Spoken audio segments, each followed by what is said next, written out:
ทีนี้เราท่านทั้งหลายเราได้มาทำความเข้าใจว่าในเรื่องของผัวเมียเนี่ยเขาได้จัดไว้เป็นอย่างไรและมีความสำคัญหรือสาระสำคัญอย่างไรบ้างเพื่อเราทำให้เราท่านทั้งหลายได้มีความรู้ความเข้าใจในเรื่องของคำว่าผัวเมียก่อนอื่นเนี่ยเรามาทราบก่อนไหมว่าความหมายเนาะภรรยาเนี่ยก็ดีค่ะหรือสามีนี่ก็ดีแปลว่าอะไรเขาบอกว่าภรรยาเนี่ยสามีเนี่ยก็คือคำว่าในความหมายของสามีของภรรยาจะมีความหมายที่ทำให้เราเข้าใจก็คือว่าสามีนี่แปลว่าผู้เลี้ยงนะสามีนี่แปลว่าผู้เลี้ยงนะผัวภรรยาแปลว่าผู้ควรเลี้ยงนี่เขาเรียกว่าเป็นเมียฉะนั้นผู้ที่จะทำหน้าที่ในการเลี้ยงเมียก็คือผัวผู้ที่ควรในการที่จะทำให้ผัวเลี้ยงก็คือเมียนะคำสองคำนี้เป็นคำที่แฝงความหมายอยู่ในตัวและเป็นคำคู่กันผู้ชายที่ได้ชื่อว่าสามีก็เพราะเลี้ยงดูแลภรรยาผู้หญิงที่จะได้ชื่อว่าเป็นภรรยาก็เพราะทำตัวเป็นคนควรเลี้ยงดูเมื่อว่าด้วยเรื่องคนที่จะมาเป็นคู่ครองของชายหรือเรียกว่าจะมาเป็นภรรยาในการร่วมชีวิตกันฉะนั้นแล้วเนี่ยเมื่อเราทราบความหมายแล้วเรามาดูว่าประเภทของเมียเนี่ยนะประเภทของภรรยาเนี่ยก็ใช้คำภาษาชาวบ้านว่าเป็นเมียก็แล้วกันเนาะจะได้ทำให้เราเข้าใจง่ายเพื่อที่จะทำให้ได้เกิดความหมายเนาะได้รู้ความหมายกันภรรยาในทางศาสนาเนี่ยนะในทางศาสนาเนี่ยก็ได้ปรากฏอยู่ในคัมภีร์สัตตกนิบาตอังคุตระนิกายพระพุทธเจ้าเนี่ยทรงแสดงประเภทของผู้เป็นภรรยาไว้อยู่ด้วยกัน7จำพวกนะด้วยกัน7ประเภทนะโดยมีคำภาษาบาลีว่า1วะทกะภรรยาก็แปลว่าเมียเหมือนเพชฌฆาต2โจรีภริยาเมียเหมือนโจร3อัยยะภรรยาเมียเหมือนนาย4มาตาภรรยาเมียเหมือนแม่5ภาคินีภรรยาเมียเหมือนน้องสาว6สขาภรรยาเมียเหมือนเพื่อนรักแล้วก็7ทาสีภรรยาเมียเหมือนคนใช้อันนี้ก็คือเป็นประเภทของผู้เป็นเมียหรือประเภทของผู้เป็นภรรยาในขณะเดียวกันเนี่ยคนที่เป็นผัวก็มี7ประเภทเหมือนกันนะ1วะทกะภัสดาผัวเหมือนเพชฌฆาต2โจรภัสดาผัวเหมือนโจร3อัยยะภัสดาผัวเหมือนนาย4ปิตาภัสดาผัวเหมือนพ่อ5พาดาภัสดาผัวเหมือนพี่ชายสขาภัสดาผัวเหมือนเพื่อนรัก7ทาสภัสดาผัวเหมือนคนใช้โบราณท่านว่าชายหญิงทุกคนนั้นควรจะต้องเป็นคู่สมรสหรือคนที่เป็นคู่สมรสกันนั้นได้มอบความรักแรกเริ่มให้แก่กันและกันแรกเริ่มให้กันและกันนะจะครองรักกันไปจนกว่าชีวิตจะหาไม่จะเป็นคู่ร่วมชีวิตอยู่ร่วมสุขร่วมทุกข์คู่สร้างหลักสร้างฐานสร้างหลักแหล่งสร้างบารมีแต่ต่อมาเนี่ยบางคู่ยังคงรักความรักไว้ได้นานนะตามเหมือนเดิมที่เริ่มต้นรักใหม่นะหรือการเวลาเปลี่ยนไปก็เปลี่ยนความรักไปทางดีขึ้นให้มากขึ้นแต่บางคู่นี่ได้เปลี่ยนความรักไปเป็นทางเลวลงจนหมดรักนะหมดรักหมดความเป็นสามีภรรยาเพื่อให้ท่านทั้งหลายได้รู้จักลักษณะความรักของแต่ละประเภทนะเกี่ยวกับเรื่องของเมียผัวเนี่ยว่าเปลี่ยนไปอย่างไรจึงจะนำบรรยายอธิบายเพื่อให้ได้สาระสำคัญในการที่เราท่านทั้งหลายจะ ได้เข้าใจแล้วก็จะได้รู้ว่าอ๋อที่เป็นผัวเมียประเภทหนึ่งประเภทสองประเภทสามไปจนถึงประเภทสุดท้ายคือที่เจ็ดเนี่ยเป็นอย่างไรเรามาดูผัวเมียคู่ที่หนึ่งประเภทที่หนึ่งก็คือว่าผัวเมียประเภทหนึ่งนี่เป็นคนใจขมิ้นเป็นคนใจง่ายนายเร็วเบื่อเร็วเหมือนขมิ้นคลายสีนะผัวนอกใจเมียไปคบคนอื่นหรือไปมีหญิงอื่นเมียนอกใจนะผัวไปสมัครรักใครชายอื่นและเป็นคนใจร้ายขี้โมโหโทโสมุ่งร้ายต่อกันและกันอยู่เนืองนิดปากก็ร้ายเอาแต่ด่าเอาแต่แข่งกันเอาแต่แช่งกันเรียกว่าคือเรียกว่าเรื่องการทำมากินก็ไม่ค่อยร่วมไม่ค่อยทำพูดคำหนึ่งก็ให้เรียกว่าทะเลาะกันไปสองคำก็พูดคำหยาบให้เกิดความหมาดหมางใจกันไปนี่เมื่อฝ่ายหนึ่งทำอะไรผิดพลาดไปบ้างก็กล่าวแต่คำอาฆาตมาดร้ายขู่เข็นให้เกิดความหวาดกลัวเนี่ยก็เรียกว่าชอบทำให้เกิดความเดือดร้อนชอบทำให้เกิดการทะเลาะวิวาทชอบทำให้เกิดความไม่รักนะไม่เมตตากันไม่สงสารกันนะแล้วก็มักจะทำให้เกิดการจองผลาญทำให้ชีวิตร่างกายเกิดความทุกข์กันเนี่ยก็เรียกว่าเป็นประเภทผัวเมียคู่ที่หนึ่งคือเป็นผัวเมียประเภทที่เรียกว่าเป็นเพชฌฆาตนะอันนี้เขาเรียกเป็นผัวเมียเพชฌฆาตนะทีนี้ในผัวเมียคู่ที่สองคือว่าเป็นผัวล้างเมียผลาญก็คือล้างผลาญทรัพย์ที่ตนหามาได้ด้วยกันนะที่เก็บหอมออมริดมาด้วยกันแล้วก็ตกลงกันว่าจะหวงแหนไว้เป็นหลักทรัพย์ในครอบครัวแต่ภายหลังต่างคนต่างใช้เล่ห์กระเทกต่างคนต่างใช้ตามเอาใจลักเอาทรัพย์ในครอบครัวไปใช้ในลักษณะซ่อนเร้นปิดบังนะแต่ละฝ่ายก็เบียดเบียนแต่ละฝ่ายก็จะต้องซุกซ่อนเอาทรัพย์ไปบำรุงไปบำเรอคนภายนอกครอบครัวบ้างเอาไปซื้อความสุขสนุกสนานเป็นของส่วนตัวบ้างอย่างนี้นี่คือผัวโจรเมียโจรนะนี่ก็ถือว่าจะทำให้เป็นการปล้นครอบครัวจะทำให้ครอบครัวนั้นก็มีแต่เรื่องมีแต่ความทุกข์อยู่ทุกวันนี่เป็นผัวเมียประเภทที่สองที่เรียกว่าเป็นผัวโจรเมียก็โจรทีนี้ในประเภทที่สามเนี่ยเขาก็เรียกว่าเป็นผัวเมียคือเป็นผัวเมียที่ยกตนขึ้นเป็นนายของกันและกัน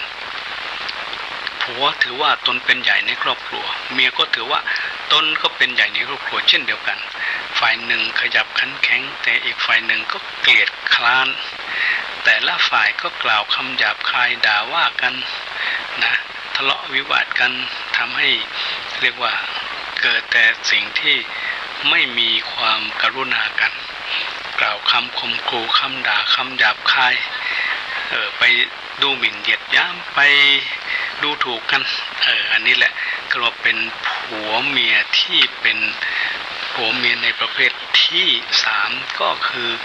ผัวเป็นนายเมียก็อยากเป็นนายหรือผัวเหมือนนายเมียเหมือนนายก็จะอยู่กันแบบไม่สงบสุขนะเพราะต่างคนก็ต่างเป็นใหญ่ไม่ยอมกันและกันเมื่อไม่ยอมกันและกันอย่างนี้ก็แน่นอนแหละว่าจะทำให้เกิดแต่เรื่องทะเลาะวิวาททำให้เกิดแต่เรื่องว่าเงินเมียผัวเมียเงินผัวเงินเมียไม่มีทางที่จะตกลงกันได้นับว่าเป็นการทำให้ครอบครัวนั้นมีแต่ไฟมาทำให้ร้อนอยู่ตลอดเวลานี่เป็นผัวเมียคู่ที่สามผัวเมียคู่ที่สี่ก็คือว่าผัวเป็นเหมือนพ่อของเมียและเมียก็เป็นเหมือนแม่ของผัวแต่ละฝ่ายก็เหมือนกับว่าเป็นพ่อแม่ลูกกันแต่ละฝ่ายก็มีความรักในกันและกันไม่รู้ว่าไม่มีวันรู้จักหมดสิ้นแม้ต่อให้อีกฝ่ายหนึ่งป่วยเป็นคือเป็นอัมพาตชนิดไม่รู้จักหายช่วยตัวเองไม่ได้จะมีชีวิตอยู่ด้วยพิการแท้ๆแต่อีกฝ่ายหนึ่งก็ไม่ยอมทอดทิ้งไม่ยอมหนีไปหรือเพียงแต่ว่าจะคิดมีคู่ครองใหม่ ก็ไม่เคยคิด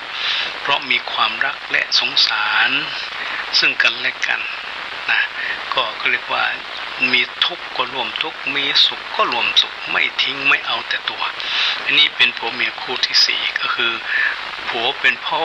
เมียเป็นพ่อนะอันนี้ก็คือเป็นเหมือนพ่อแม่นะทีนี้ผัวเมียคู่ที่ห้าก็คือว่าผัวนับถือรักใคร่เมียเสมอน้องสาวเมียนับถือรักใคร่ผัวเสมือนพี่ชายผัวเมียประเภทนี้มักจะมีอายุและวัยไม่ต่างกันเท่าไหร่พากันสร้างความอบอุ่นให้แก่ครอบครัวแล้วก็ช่วยเหลือกันและกันให้มีความผาสุกและมั่นคงในความรักทำความเข้าใจในกันและกันเห็นใจกันและกันรู้จักให้อภัยกันและกันในข้อผิดพลาดพลั้งก็ให้อภัยกันและกันไม่ทำเรื่องเล็กให้เป็นเรื่องใหญ่ไม่ทำเรื่องใหญ่ให้เป็นเรื่องที่เป็นความหมดรักหมดห่วงใยก็มีแต่เพิ่มความรักเพิ่มความห่วงใยปลูกฝังความรักให้มั่นคงเหมือนรักแรกเริ่มของคนทั้งคู่อยู่ด้วยกันเหมือนพี่ร่วมท้องน้องร่วมไส้สายโลหิตด้วยกันอันนี้เขาเรียกว่าเป็นผัวเมียในคู่ที่ห้าผัวเมียในคู่ที่หกก็คือว่าผัวเมียที่รักกันอยู่ด้วยกันเหมือนฐานเป็นเพื่อนก็คือเหมือนกับฐานะว่าเป็นเพื่อนกัน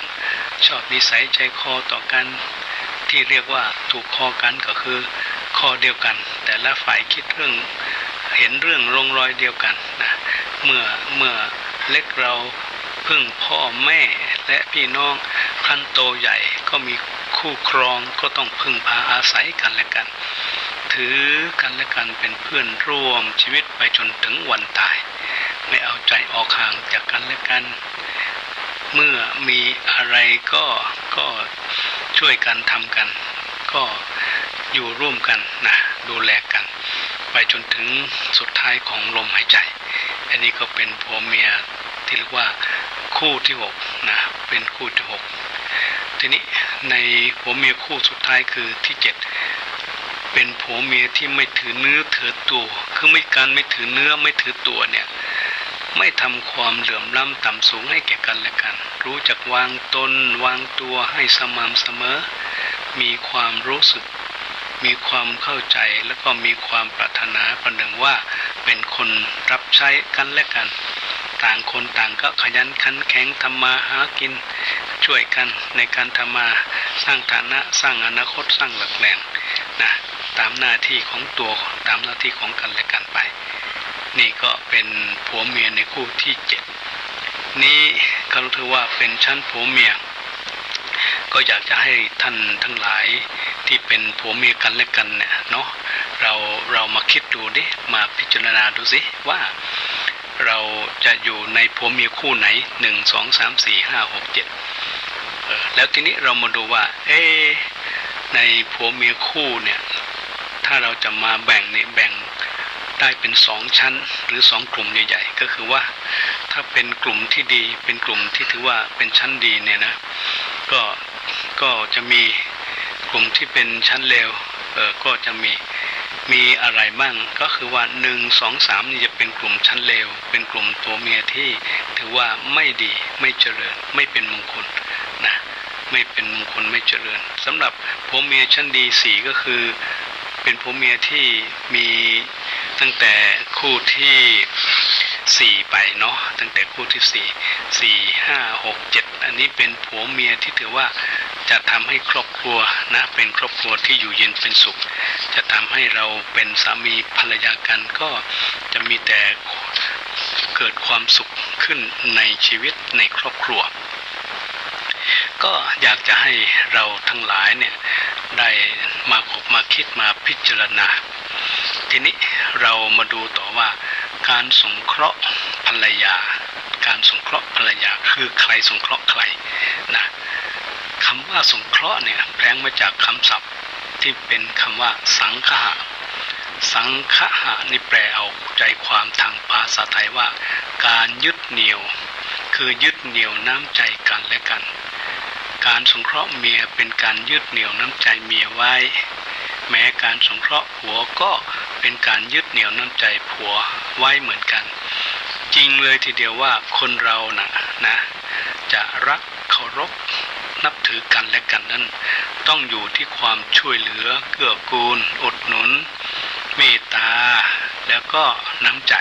ให้กันและกันเพราะการช่วยเหลือเกื้อกูลอุดหนุนเมตตากันนั้นเป็นเกลียวยึดเหนี่ยวผูกพันน้ำใจกันให้เกิดความรักเคารพนับถือกันพึงทราบวิธีการที่ผัวเมียสงเคราะห์กันตามที่พระพุทธองค์ทรงแสดงไว้ฝ่ายละ5สถานคือพระพุทธเจ้าเนี่ยได้แสดงเรื่องการสงเคราะห์ระหว่างกันและกันของคนที่เป็นเมียคนที่เป็นผัวหรือผู้ที่เป็นภรรยาผู้ที่เป็นสามีฝ่ายละ5ก็คือว่าถ้าเป็นผัวสงเคราะห์เมียก็มี5สถานมี5ประการ1ภาษาบาลีว่าสัมมานะนายกย่องว่าเป็นเมีย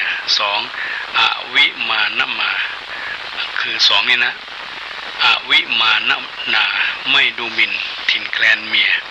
3อนัตติจริยาก็คือไม่ประพฤตินอกใจเมีย4อิสริยะโวสักขะมอบความเป็นใหญ่ให้เมียแล้วก็5อสังการูปทานะให้เครื่องแต่งตัวแก่เมียนะอันนี้ก็เป็นฝ่ายผู้ที่เป็นเมียหรือว่าเป็นภรรยาในขณะเดียวกันเนี่ยในฐานะที่ผู้เป็นเมียเป็นภรรยาจะต้องสงเคราะห์ผู้เป็นสามีหรือผัว5เหมือนกัน1สุสังวิหิตกรรมันตาจัดการงานดี2สุสังฆหิตะ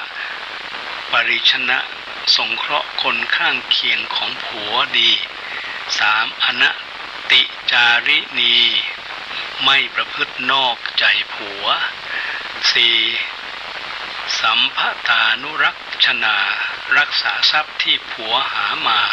ได้ไว้5ทักขานะสราสาขยันไม่เกียจค้านในกิจการงานทั้งปวงอันนี้ก็ถือว่าเป็นเรื่องของการสงเคราะห์ของผู้ที่เป็นผัวเป็นเมียมีอยู่คนละ5สถานเรามาทราบว่าเมื่อชายแต่งงานกับผู้หญิงใดตั้งตัวเป็นผัวรับรองหญิงนั้นว่าเป็นเมียจริงนะหาได้ถือเป็นเมียรับเมียรองหรือด้วยกลหรือด้วย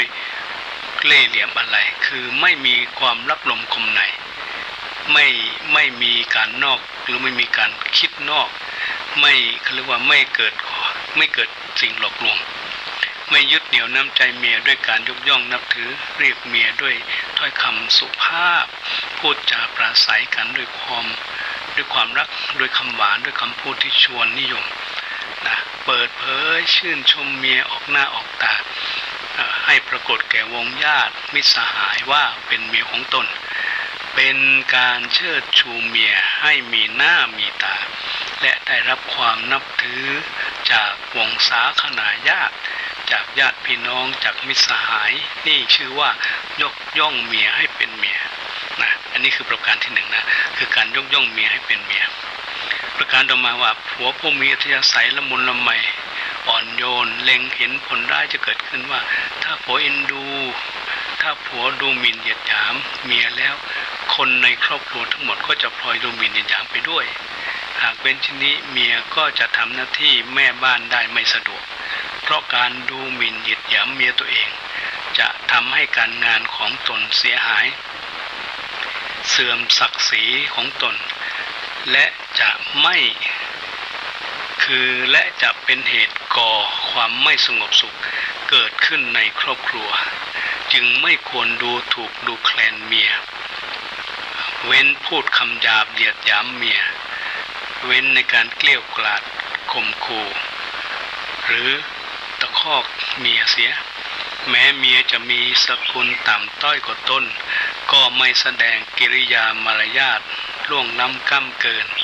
ระมัดระวังไม่ให้เมียต้องเจ็บช้ำระกำใจนี่ชื่อว่าไม่ดูถูกเหยียดหยามเมียในข้อที่2 ในข้อที่3เมื่อผัวตกลงรับรักหญิงใดเป็นคู่ครองแล้วก็นั่นแหละถือว่าหญิงนั่นแหละเป็นเมียและเป็นคนรักใคร่กันเอาชีวิตเป็นเรียกว่าเอาชีวิตนี้มาเป็นแดนห่วงแหนรักษาไว้ประหนึ่งว่าชีวิตของตนยินดีอยู่แต่ในคู่ครองที่ตนได้ตนมีตนรักไม่เคยคิดที่จะนอกใจ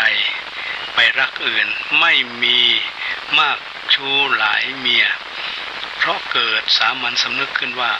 ผัวคนใดนอกใจเมีย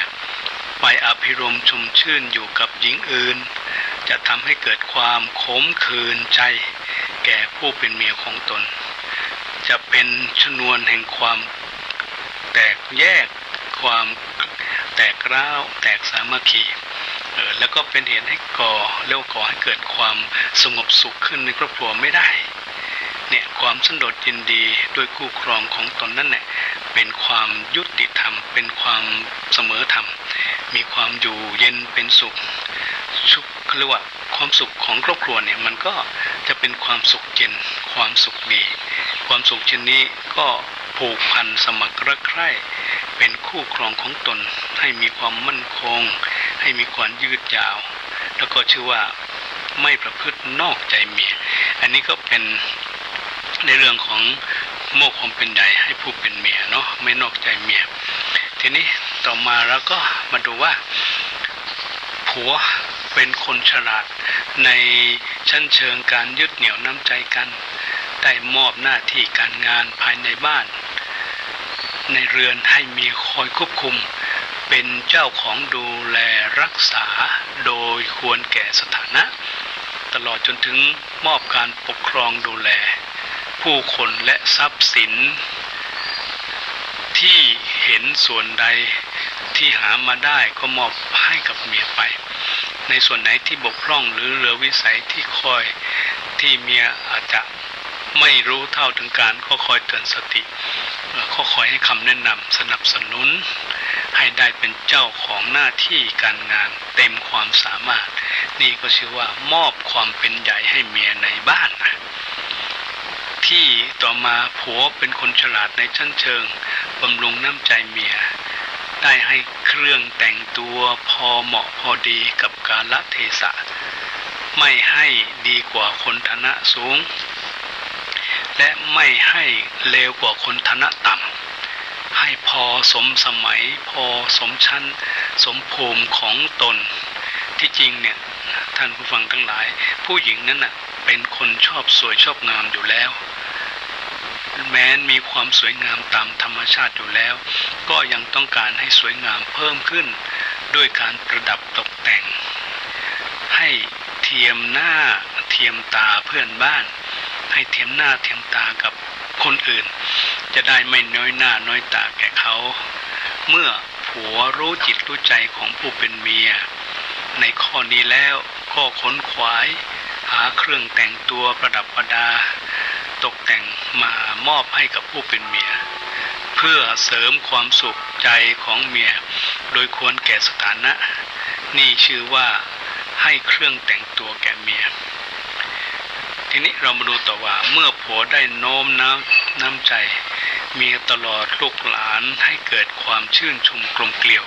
สนิทสนมเสน่หาทั่วถึงกันก็เป็นเหตุนำมาซึ่งความสุขสำราญไม่ลืมความรักแรกที่ได้เริ่มมอบให้กันและกันที่ได้เริ่มมอบให้กับผู้เป็นเมียก็สามีก็จะตั้งใจปฏิบัติชอบยึดเหนี่ยวน้ำใจเมียด้วยหน้าที่ดังกล่าวมานี้ย่อมเป็นสีสง่าของสกุลเมียที่ได้มาเป็นผัวเป็นเมียกันชื่อว่ามีโชคดีดับทุกข์ยุคเข็นให้ได้รับความร่มเย็นให้ได้กระว่าใจก็จะหายร้อนกายก็จะหายเหนื่อยนะพึงพิจารณาในข้อคิดของท่านผู้ใหญ่ที่ชื่อว่าสมเด็จพระปรมานุชิตเนี่ยท่านได้ฝากเป็นพันก็คิดว่า1พึงจิตอนุเคราะห์บุตรและนุชนางามผาสุขสักการะ ปุปกรณานุพันธิปันปูนสั่งสอนสัพพกุศล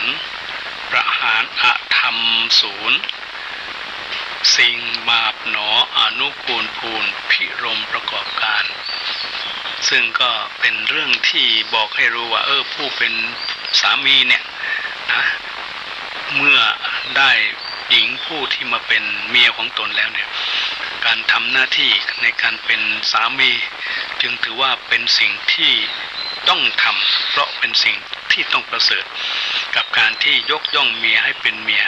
กับการที่ไม่ดูหมิ่นเหยียดหยามผู้เป็นเมียกับการไม่ประพฤตินอกใจเมีย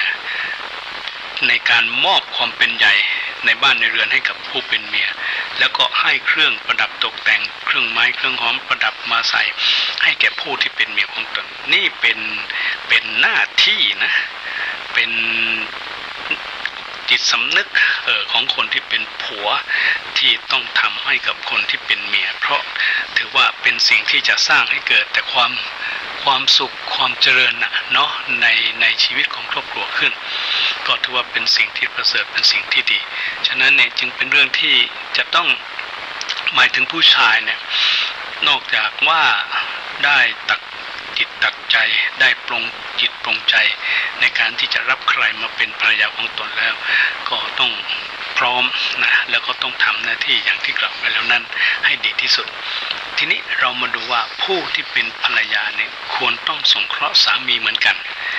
หน้าที่ของคนเป็นเมียมีหน้าที่5อย่างที่จะต้องสงเคราะห์ผู้เป็นสามีเนาะ5อย่างก็1จัดการงานบ้านให้ดีนะราศีภรรดาหรือนารีเพื่อนสมัครชื่นก็รื่นรมสหายชิดสนิทผัวทะมาผัวประพันกมลมิเลี่ยงหลีกจะหลีกตนประนดทักและชักเชิญปิยาพันกสันทุกทะนะนุกมิให้เขินประกอบกิจบ่อบิมิเมินจะรับรองประคองคุณสถานมีจะดีชั่วสหายผัวก็เกื้อกูล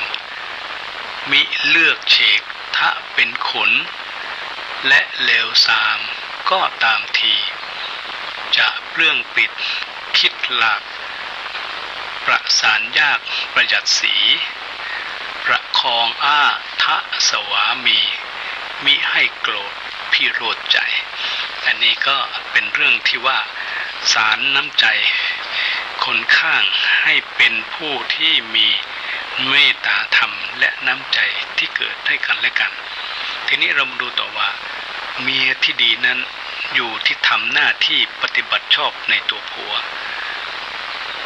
แต่หน้าที่ที่สำคัญที่สุดก็คือความซื่อสัตย์นะความซื่อสัตย์ความจงรักภักดีต่อผัวเป็นการถนอมน้ำใจเพราะเมียที่น่าสรรเสริญนั้นเป็นเมียที่ถือว่าจะต้องมีความซื่อสัตย์และมีน้ำใจแก่มวลชนนั้นอยู่ที่ความซื่อสัตย์โดยไม่ลืมความรักแรกเริ่มที่มอบให้แก่กันและกันที่มอบให้กับผู้ที่เป็นผัวของตนมีน้ำใจจงรักภักดีตั้งใจร่วมสุขร่วมทุกข์ด้วยกันตลอดกาลแม้นผัวจะบังเอิญเสื่อมหรือต้อยต่ำอย่างใดก็ไม่เคยคิดนอกใจผัวที่จะเอาใจออกห่างไปฝากรักกับชายอื่นเลยและไม่คิดเรียกว่าเขาผลาญนะล้างผลาญทรัพย์นะให้เกิดทุกข์ให้เกิดหมดให้เกิดสิ้นให้เกิดเสื่อมคือไม่เป็นนักเลงการพนันไม่เป็นนักเลงดื่มเหล้าไม่เป็นนักเลงเที่ยวกลางคืนไม่เป็นนักเลงที่จะทำลายก็เรียกว่ามีแต่มุ่งมั่นอยู่เป็นเพื่อนร่วมกันชีวิตของผัวเนาะของผัวจริงๆนี่ชื่อว่าเป็นการประพฤติไม่นอกใจผัวของตนประเสริฐแท้ก็แต่จิต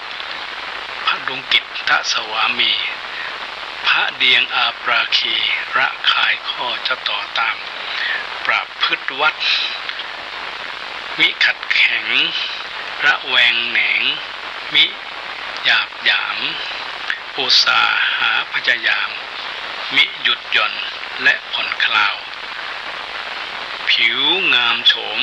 ประโลมสวัสดิ์อุตสาขาดข้อสามสาวละออเช่นประเด็นดาวระไข่เคืองมิเรือนนามก็ถือว่าการที่ผู้เป็นภรรยาได้ทำหน้าที่ในการที่จะบำรุงในการที่จะบำเรอหรือในการที่จะให้ความสุขเกิดขึ้นแก่ผู้เป็นผัวในครอบครัวในบ้านถือว่าเป็นสิ่งที่สำคัญ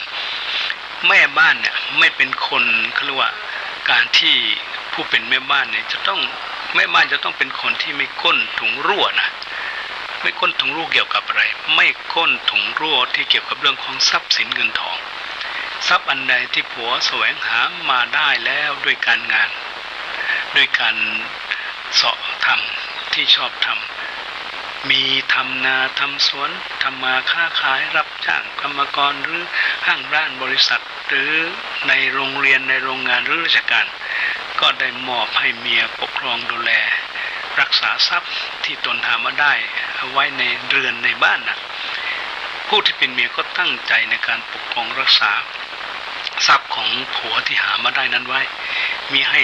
ต้องตกเรี่ยราเสียหายไปในทิศทางในทางที่ไม่เหมาะไม่ควรไม่ให้ทรัพย์เงินทองที่ผัวหามาได้นั้นจะต้องไปเสื่อมเสียหรือจ่ายสุรุ่ยสุร่ายจ่ายในสิ่งที่มันไม่จำเป็นจ่ายในสิ่งที่มันไม่เกิดประโยชน์แก่ครอบครัวไม่เกิดความสุขแก่ผัวแก่เมียและครอบครัวของตนนี่เขาเรียกว่าเป็นแม่บ้านที่ก้นถุงไม่รั่วนะแต่ทีนี้แม่บ้านที่เป็นคนเกลียดค้านก็คือว่าแม่บ้านที่ใครก็ตามทีถ้าเป็นแม่บ้านคนแล้วเนี่ยถ้ามีความเกลียดค้านเนาะทอดทิ้งธุระที่กะว่าจะทำก็ไม่ทำเบื่อหน่ายต่อการงานก็การเป็นแม่บ้าน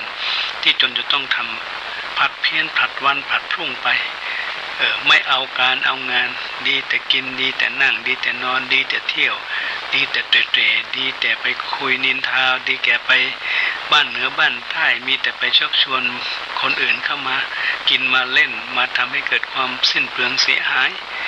เผาผลาญเงินทองให้หมดสิ้นเปลืองไปเนี่ยก็ถือว่าถ้าเป็นการทำตัวอย่างนั้นแน่นอนว่าครอบครัวก็จะไม่เกิดความสงบสุขเงินทองก็ไม่มีพอกพูนแล้วก็การจับจ่ายก็จะไม่สะดวกเพราะไม่มีการงานเพราะไม่มีเงินเนื่องจากเกลียดค้านนั่นเองส่วนแม่บ้านที่เป็นคนขยันขันแข็งรีบทำธุระที่กะไว้ไม่ท้อถอยทำงาน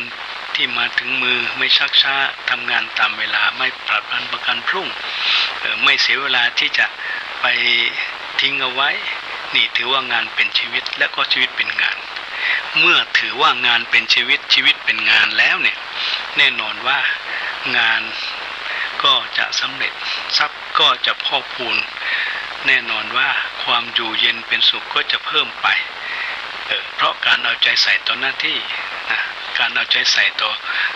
ความขยันขันแข็งการเอาใจใส่ต่อการที่จะหาเพิ่มในวัตถุในทรัพย์สินเงินทองในสิ่งของจำเป็นที่จะต้องใช้ในบ้านแล้วก็ถือว่าเมื่อความขยันขันแข็งมันมีแน่นอนเงินก็ต้องมา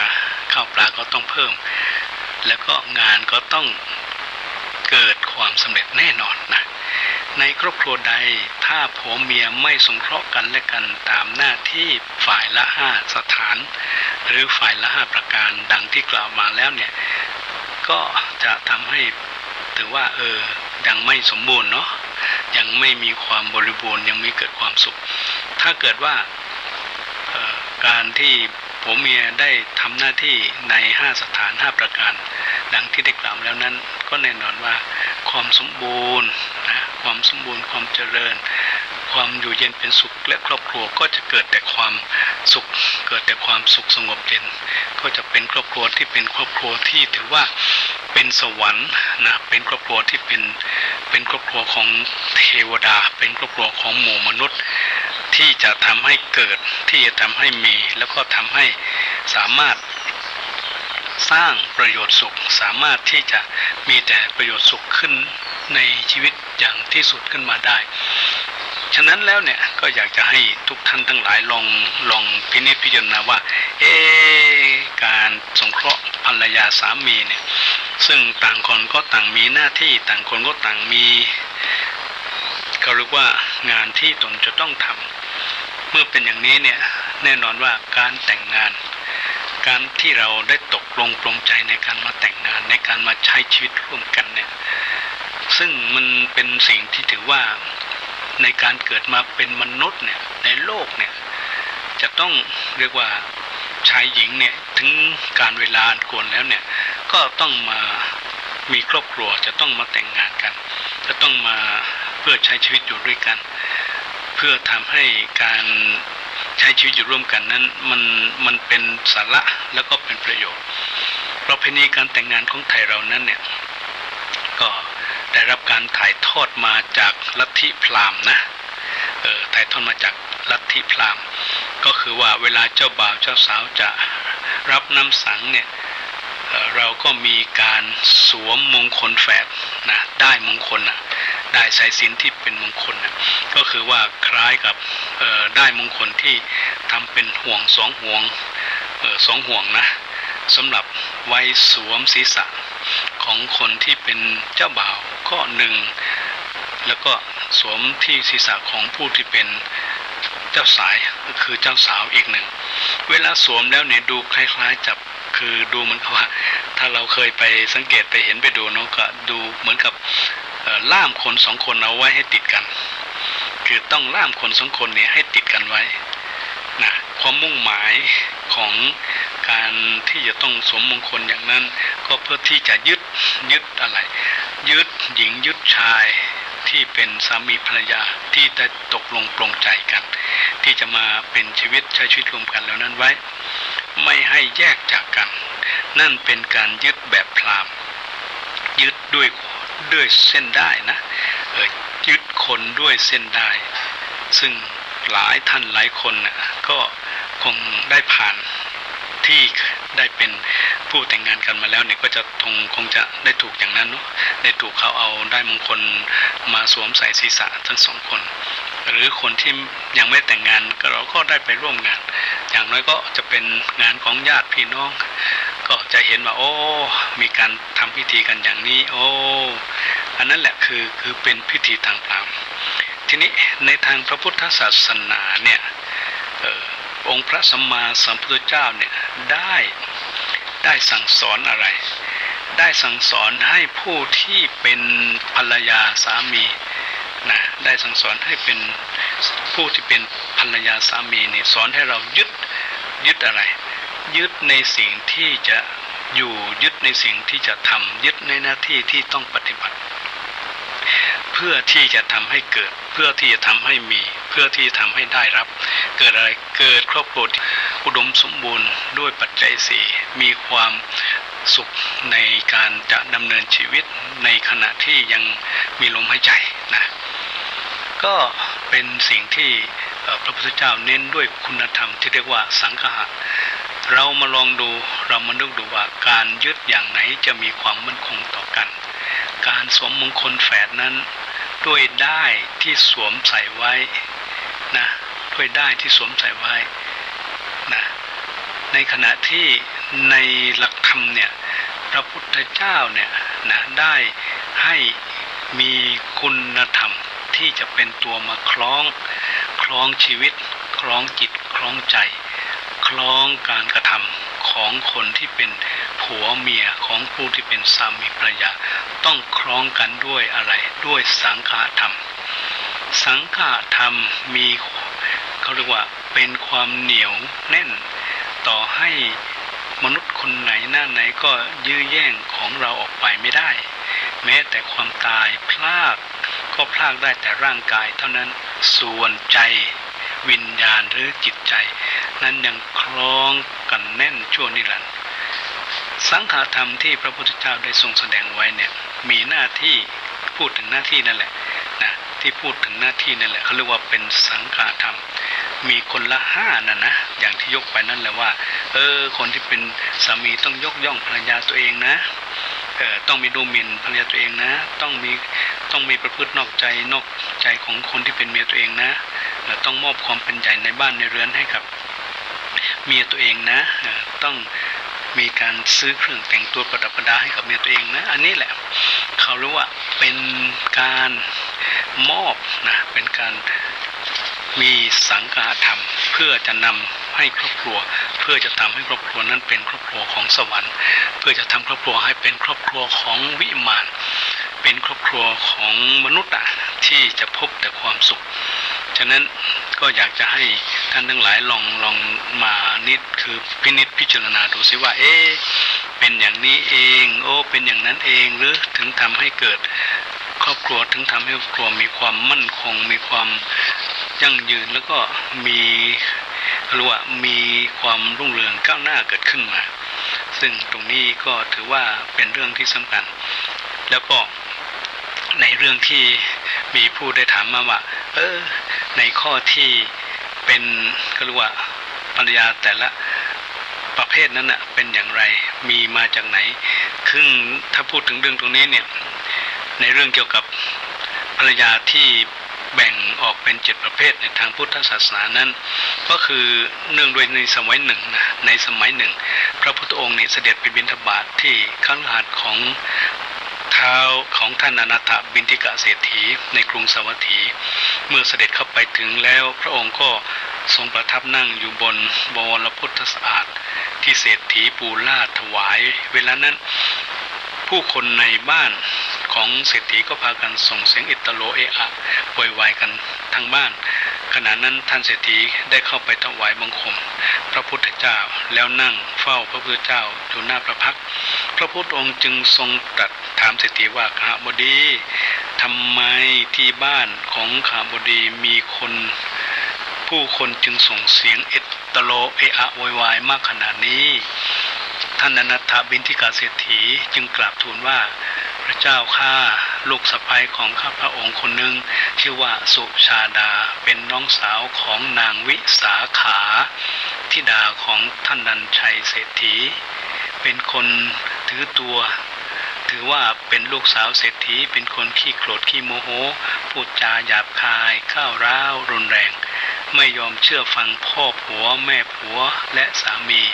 แม้พระองค์เธอก็ไม่อยากนับถือไม่ยอมสักการะบูชาพระเจ้าค่ะพระพุทธองค์ได้ทรงสดับเรื่องราวเช่นนั้นก็ทรงพระกรุณาตรัสเรียกนางสุชาดาให้เข้าไปเฝ้านางสุชาดาสะใภ้ของท่านอนาถบิณฑิกเศรษฐีแต่พูดถึงคนนี้แล้วทุกท่านคงจะรู้ดีเนาะเพราะท่านอนาถบิณฑิกเศรษฐีเป็นมหาเศรษฐีผู้สร้างวัดใหญ่นะคือวัดชิตวรวิหารเมืองที่ถือว่าเป็นเมืองใหญ่เลยนะจึงคือเมื่อนางสุชาดาได้เข้าไปบังคมทูลกราบบังคมทูลนั่งเฝ้าอยู่หน้าที่ควรข้างหนึ่งพระพุทธองค์จึงประทานโอวาทว่าสุชาดาภรรยาของชายมีอยู่7 จำพวกนะภรรยาเหมือนเพชฌฆาตหนึ่งภรรยาเหมือนโจรหนึ่งภรรยาเหมือนนายหนึ่งภรรยาเหมือนแม่หนึ่งภรรยาเหมือนพี่สาวน้องสาวหนึ่งภรรยาเหมือนเพื่อนหนึ่งภรรยาเหมือนทาสหนึ่งบรรดาภรรยาทั้ง7 พวกนี้เธอจะเป็นจำพวกไหนเธอจะเป็นประเภทไหนนางสุชาดาไม่เข้าใจนะไม่เข้าใจจึงกลับทูลว่าพระเจ้าค่ะขอพระองค์ทรงชี้ตรัสในสระในข้อที่ย่อยนี้ให้ละเอียดในความหมายเพื่อจะได้เข้าใจเมื่อพระพุทธองค์ได้โปรดแสดงธรรมอธิบายความหมายให้กับนางสุชาดานางสุชาดานะซึ่งเป็นลูกสาวของนางซึ่งเป็นลูกสาวของท่านเศรษฐีอีกท่านหนึ่งนั่นนะเมื่อได้อธิบายจนจบแล้วนะก็ทำให้นางสุชาดานั้นนะเขาเรียกว่าภรรยาที่นางบอกว่าตามนัยยะพุทโธวาทที่เห็นได้ชัดว่าหญิงใดพูดตนเป็นภรรยาจำพวก1 2 3หญิงนั้นชื่อว่าเป็นตนเป็นศัตรูของสามีครอบครัวจะคือครอบครัวเนี่ยก็จะมีแต่ความไม่ ไม่เป็นสุขจะมีแต่ความไม่สงบเย็นจะมีแต่วิวาททะเลาะหมัดหมางเดือดร้อนวุ่นวายเพราะเมียที่เป็นเหมือนกับเพชฌฆาตเหมือนโจรมันก็ถือว่าไม่อาจทำให้เกิดความสงบเย็นขึ้นมาในครอบครัวนั้นได้ถ้าเกิดว่าหญิงใดที่เป็นภรรยาอยู่ในที่4 5 6 7นะก็ถือว่าเป็นภรรยาที่ดีทำให้สามีมีความภาคภูมิใจมีภรรยาที่ประเสริฐที่ได้เลือกคู่ที่มีความสมบูรณ์มีความสุขก็จะทำให้มีแต่ครอบครัวเจริญรุ่งเรืองนี่ก็ถือว่าเป็นธรรมที่พระพุทธเจ้าได้แสดงแด่นางสุชาดาผู้เป็นภรรยานะที่ของเศรษฐีนะคือผู้ที่เป็นภรรยาของเศรษฐีซึ่งก็ถือว่าเป็นหลักธรรมเป็นข้อคิดที่ดีที่ประเสริฐที่อยากจะฝากให้พวกเราทั้งหลายได้นำมาคิดพิจารณาเพื่อจะทำให้ได้สาระแล้วก็นำมาเพื่อจะนำมาประยุกต์ใช้ในชีวิตของพวกเราสุดท้ายก็คือว่าการที่จะมีความเป็นภรรยาที่มีความสมบูรณ์หรือมีความสุขความเจริญในนั้นสิ่งที่เป็นสาระธรรมสำคัญที่ทำให้คนจะทำให้เป็นผัวเมียภรรยาที่เป็นผัวเมียภรรยาของเทพธิดานั้นมีสาระธรรมอยู่10ประการคือ1คนที่เป็นผัวเมียจะต้องมีศีลเสมอกัน2มีการเสียสละเหมือนกัน3ก็เป็นผู้ที่มีความศรัทธาเสมอกันแล้วก็4เป็นผู้ที่มีปัญญาเสมอกันฉะนั้นเนี่ยเวลาที่พ่อแม่หรือหญิงใดก็ตามทีเวลาจะเลือกผู้ที่มาเป็นภรรยาก็ดีเลือกผู้ที่จะมาเป็นสามีของตนก็ดีมักจะมาดูว่าดูที่ผู้ชายคนนั้นดูที่ผู้หญิงคนนั้นมีความศรัทธาเสมอกันกับเราไหมมีความศรัทธาในเรื่องอะไรศรัทธาคือมีความเชื่อมีความเคารพมีความเข้าใจแล้วก็มีลักษณะหรือมีการกระทำนะที่ไม่แตกต่างกันมากนักนะมีศีลเสมอกันคือว่ามีศีลธรรมคุณธรรมที่เสมอกันไหมมีความเสียสละเรื่องของการเฟื้อเผื่อแผ่เกื้อกูลกันเนี่ยเป็นยังไงเหมือนกันเสมอกันไหมและสุดท้ายก็คือเรื่องของความรู้นะเรื่องของความรู้บางทีบางคนอาจจะไปวัดเรื่องของการศึกษาจะต้องจบปริญญานี้เท่ากันต้องมีนั้นคือจริงๆความรู้ตรงนี้ไม่ได้หมายถึงอยู่ที่ปริญญาไม่ได้อยู่ที่กระดาษแต่ที่ความรู้คือความรู้ที่เป็นความรู้ในการที่จะทำมาหากินในเรื่องของการสร้างฐานะสร้างหลักฐานสร้างหลักแหล่งในการที่จะทำให้เกิดครอบครัวที่เกิดความสุขความเจริญอันนี้คือว่ามีปัญญาที่เสมอกันฉะนั้นเนี่ยอยากให้เราทั้งหลายเนี่ยได้เข้าใจและทีนี้เรามาดูว่าเมื่อชายใดก็ตามทีผู้หญิงใดก็ตามทีเนาะที่ได้มีการตัดสินใจในการจะมาใช้ชีวิตร่วมกันแล้วเนี่ยสิ่งที่ทั้งคู่ได้ทำสิ่งที่ทั้งคู่ได้สร้างเขาบอกว่าชีวิตคู่จะดีมีความสุขต้องร่วมทุกข์ร่วมกิจการนาทั้งมีศีลศรัทธาไว้พึ่งพาอีกจาคะและปัญญาเสมอกัน